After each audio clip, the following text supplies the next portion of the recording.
Hello, I had a question to ma'am. Ma'am, you emphasized on the Indian version of consciousness, but I wanted to ask you that how does Rajiv Sar's book called Battle of Consciousness, this theory address the influence of Western ideologies on Eastern philosophical traditions, and what solutions does he propose for preserving indigenous cultural identities in the face of this Western influence? I think Rajiv ji is also online. Maybe he will also add to that.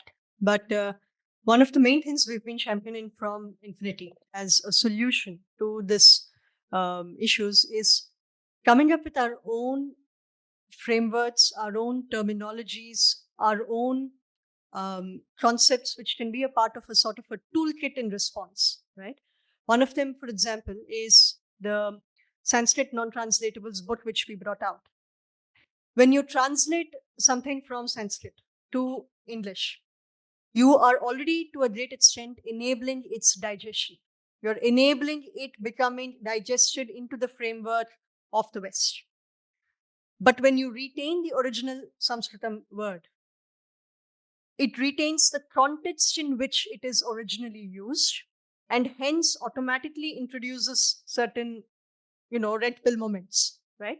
For instance, if you want to accept yoga, you also then have to think about associated concepts of rebirth, of karma, of all of these, which may be, certain red pill moments for the Western civilizations.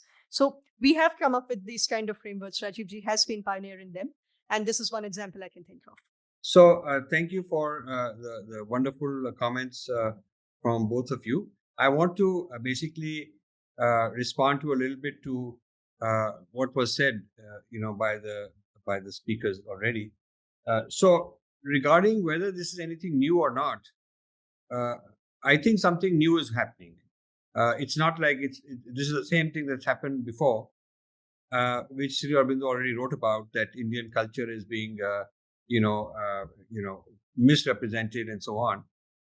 What is new that I discovered is that Aurobindonians themselves abandoned it.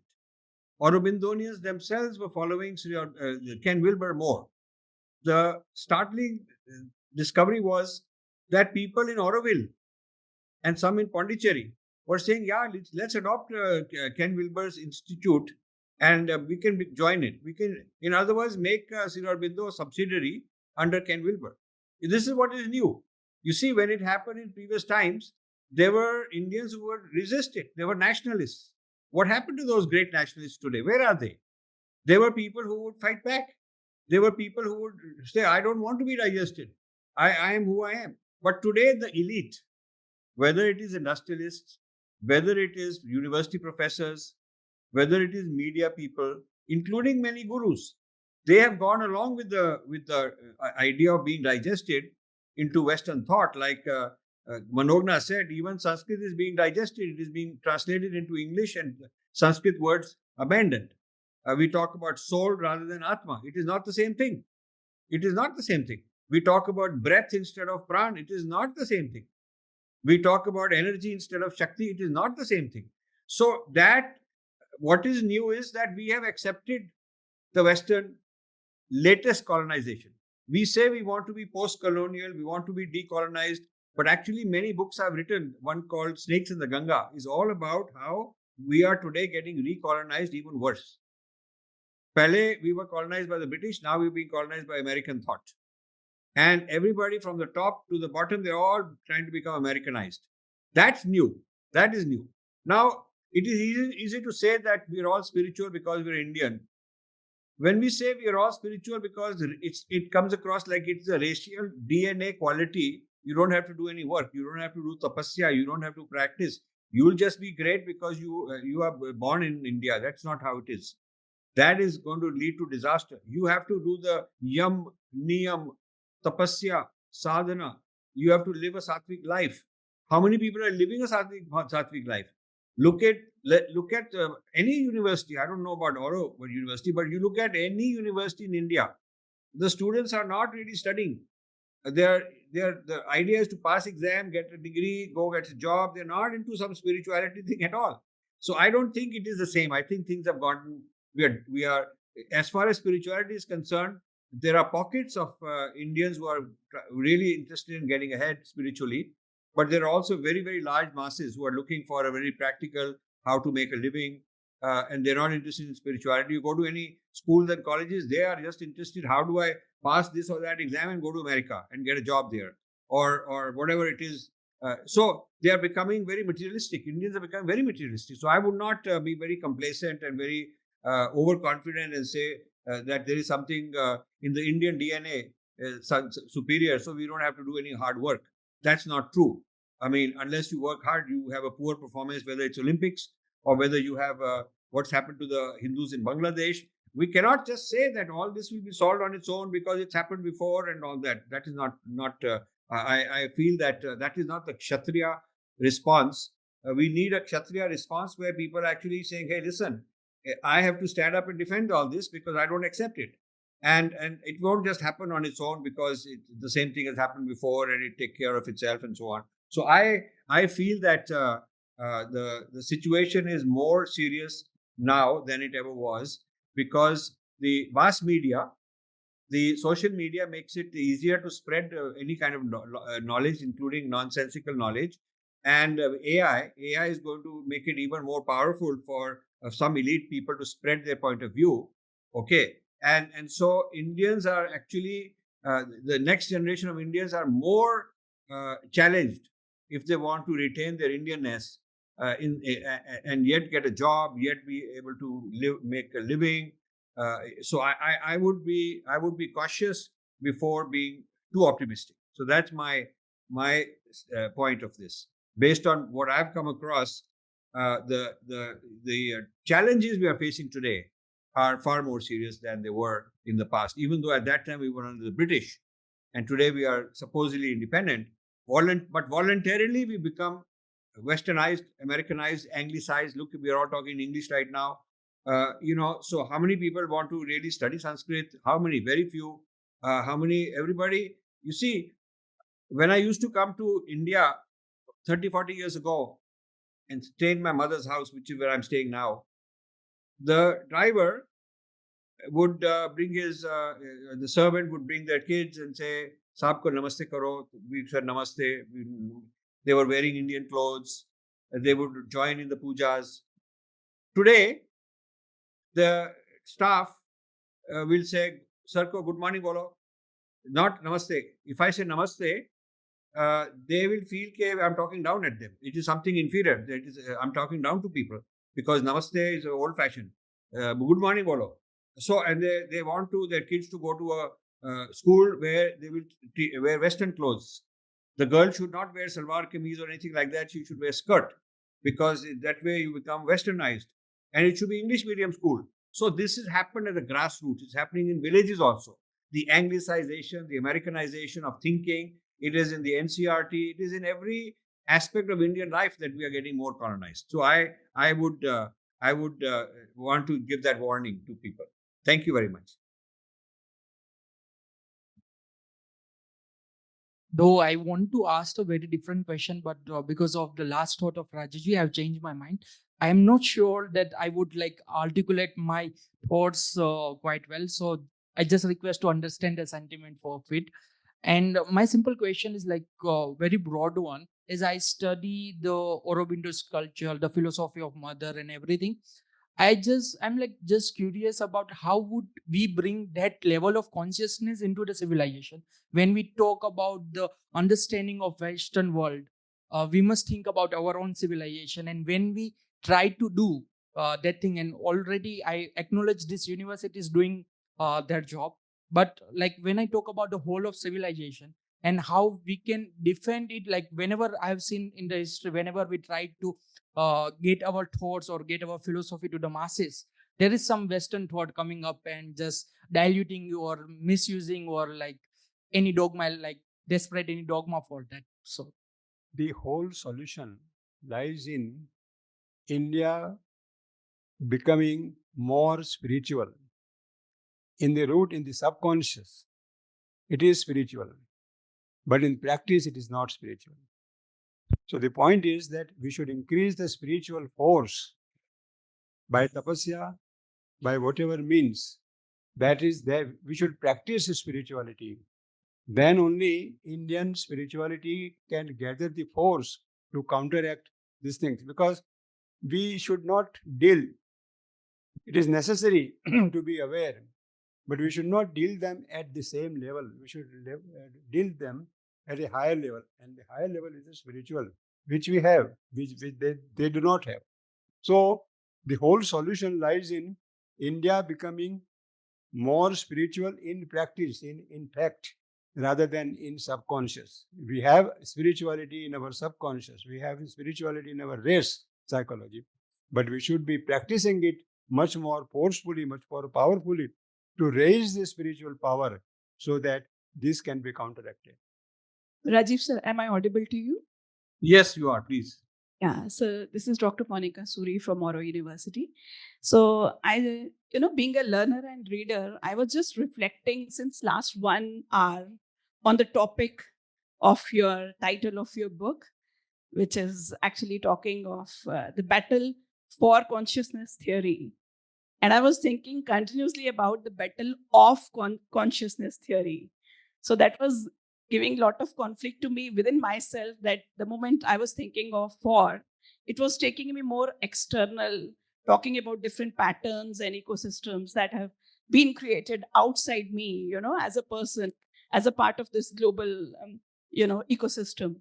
And when I was thinking of the battle of consciousness theory, it was actually bringing a lot of internalization within me, thinking about my progression of consciousness.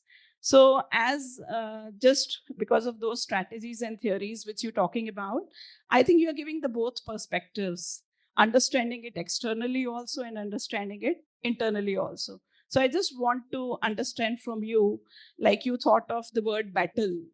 Is it a never ending battle or ever ending battle, or is it a progressive battle wherein we can reach to some kind of uniformity in understanding, or still this battle will go on and on till the generations will keep on coming and going? So where do you see the end point of this particular battle? Yeah. Okay, that's a good question. If you look at history, it was not like everything was perfect. Everybody agreed with one thing, and it was not like that. You look at the discussions in our own tradition. You can look at the debates between the materialists and the Vedantins. Within the Vedantins, between the Advaitins, the Vishishtadvaitins, and the Dvaitins. And then within each of these three schools of thought, further sub-schools. You look at their debates with the Buddhists. So you look at the history of debates in India in spirituality, and so the battlefield for ideas has been there already, always. Adi Shankara went and debated Mandaram Mishra, and it was a huge event, and the other guy had to convert, and his whole monastery had to be taken over. I mean, these are intellectual battles that we've had for a very long time, and we are not afraid of that. So I sense a kind of fear in you that battle is a fearful thing, but battle is not a fearful thing. You look at Mahabharata, people have a battle of ideas. So many people having battle of ideas. We are not sort of one book and it tells you there is a dogma, you can't challenge it, you can't argue, and if you do, they'll stone you to death, or they'll kill you, or they'll burn all the other books. It's not like that. The fact that we never burnt other people's books is what we want to keep that alive, that discussion, that idea of discussion, in a respectful way. So I think India has been the crucible of ideas, the manthan of ideas, the churning of ideas. This has always been going on. I don't think it will ever stop. I think we just have to become more current. Now, for the first time, Westerners have entered this debate. Previously, it was internal within Indians. Okay, it was internal within Indians. When the Westerners came with their Western thought, Europeans, we did not take them seriously. So they colonized us because they understood us more than we understood them. Westerners came and studied Indian thought through Sanskrit scholars, through anthropologists, through social scientists, through people making maps and doing censuses and surveys. I mean, they really came and tried to understand us very deeply. But India did not send its scholars to America, but to England, to study them and see who are these people. We didn't do that.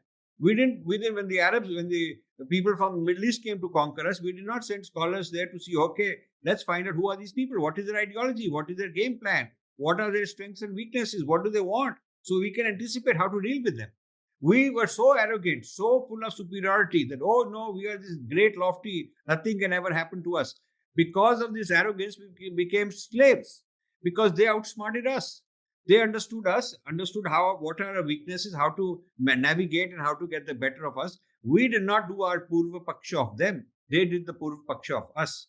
Purva-paksha means you analyze your competitor, study your competitor, which in the business world you're taught to do today. But so I think the problem has been Indians losing the Indian spirit of understanding other people, debating with them, arguing with them, and that is how we are supposed to be. If you want to move forward in any school of thought, whether it is consciousness, whether it is IT, you have to compete, whether it is life sciences, medicine, whatever, you have to learn how to compete. Expect people will disagree with you. They'll have their own point of view. They'll have their own product, their own knowledge system. We have to compete. So Sri Aurobindo was a giant in that. And to really be an Aurobindonian doesn't mean you memorize and just parrot and chant and say, okay, I'm an Aurobindonian. It means you have to actually become a debater, discussant, using those ideas, take it out, talk to people. Unless you do that, unless you get out of your comfort zone and go out into the real world and argue these ideas, you will not know what is happening in the world. You will be just sitting in some place with other like-minded people and saying, "Ha, sab kuch theek hai. We are 5,000-year-old civilization. Kuch nahi hoga. Ye hai, wo hai." You can live in a fool's paradise. And I think a lot of our problem is that we are too complacent right now. We haven't learned the lessons that you need to get out of your comfort zone and understand what's happening in the rest of the world. So this book is based on that. The book is based on a study of what's going on in the world of spirituality, on consciousness theories, and even in the study of our own great spiritual masters, what is going on. Now, this is not the only book about defending a guru I'm writing. I'm also writing a book on Maharishi Mahesh Yogi. Many of you might know Maharishi Mahesh Yogi, who started the transcendental movement, transcendental meditation movement. I'm writing a book on how he's been distorted after he died, after a lot of his stuff have been taken over. A lot of the major movements that are out there in the world are based on his teachings, but they don't acknowledge it. They've taken it like their own. I would like to do that for Muktanand, Swami Muktanand. I would like to do that. The appropriation and misappropriation of Prabhupada, I would like to do that. So there are at least 5 or 10 major gurus of the modern time who championed spirituality on a world stage, and the world took that knowledge, put them aside, and claimed it as their own, and came out with different kind of nonsensical, replacements, substitutes. So this is a serious idea. This battle is a serious one, and that is what I devoted my life to do. Thank you for your response, sir. And just in line to what you said about the Indian university system, education system, that the examination and learners are not exposed to spirituality and all. So I'm glad to share with you that at Auro University we are taking them to a journey of intellectual process gradually and slowly, in the form of teaching them courses like Science of Living and Foundations of Indian Culture. And Joshi sir is one of the pioneer in that since inception. He's also coming and taking the classes. So I thought, let me share with you. This is what we are doing at Auro. Yeah. No, that's good news. I wish I were there for a few days and enjoy all that. But Hasmukh is a dear friend.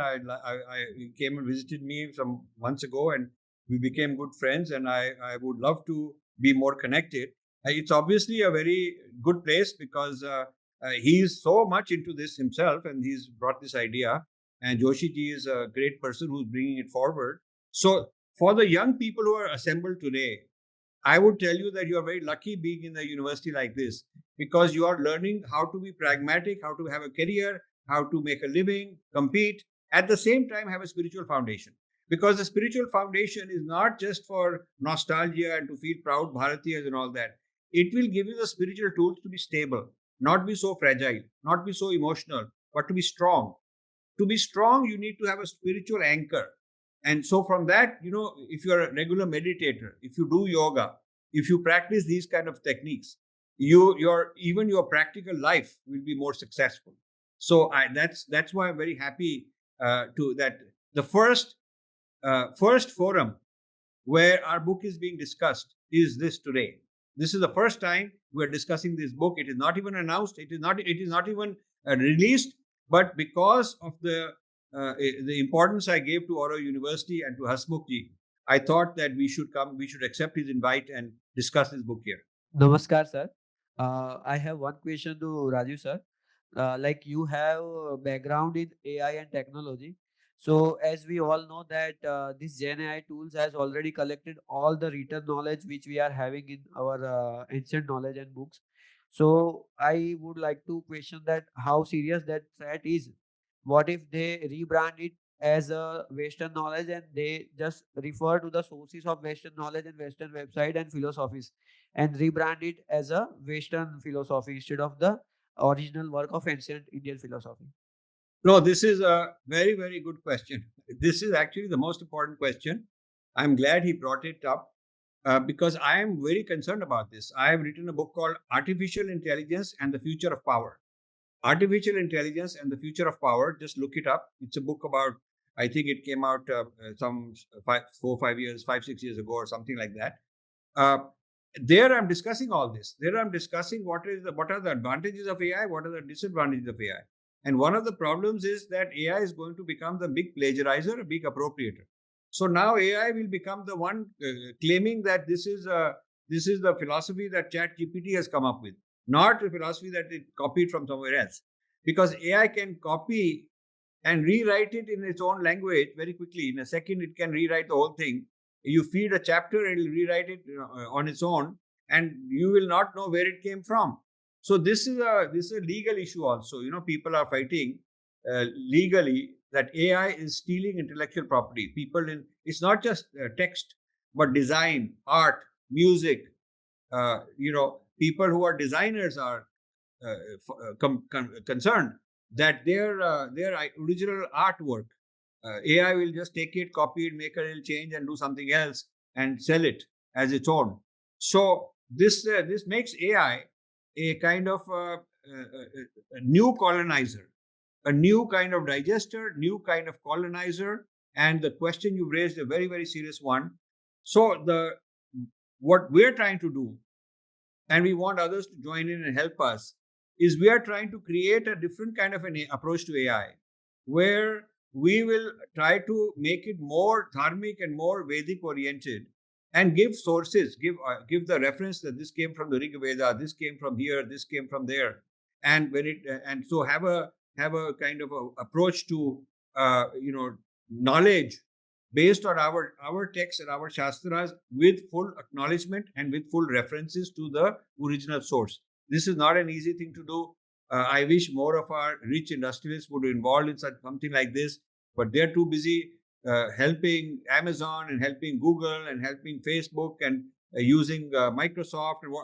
They are so much kind of colonized, if you will, colonized by the Western tech, that original tech work is very little in India. In fact, China is doing a better job of contesting the American technology dominance and creating its own.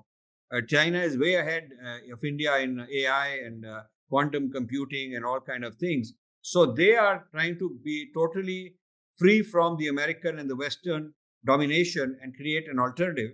India is just kind of following whatever. We are a licensee, we are a user. We are the biggest user of WhatsApp, and we are one of the top 2 or 3 users of Facebook, and so on and so forth. We do not have our own Bharatiya solutions. We keep talking about it. I'm familiar with Bharatiya GPT, and I'm familiar with all those projects, but they're very tiny and very late, 10 years behind, and just not that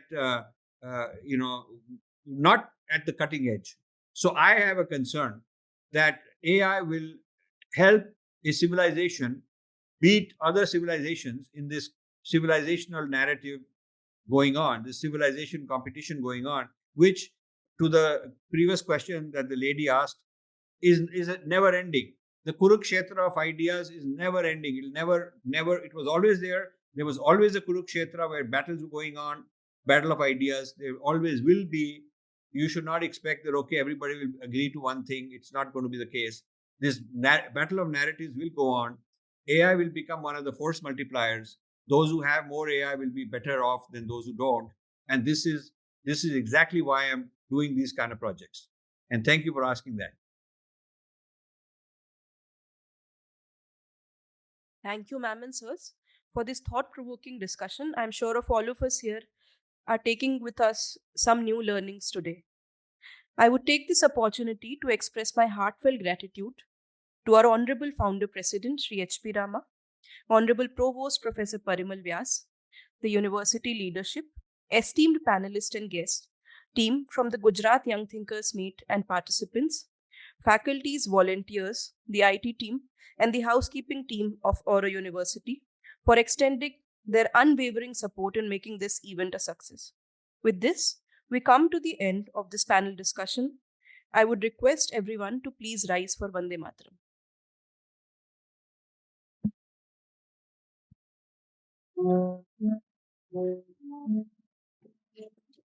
Vande Vande Mataram. Vande Mataram.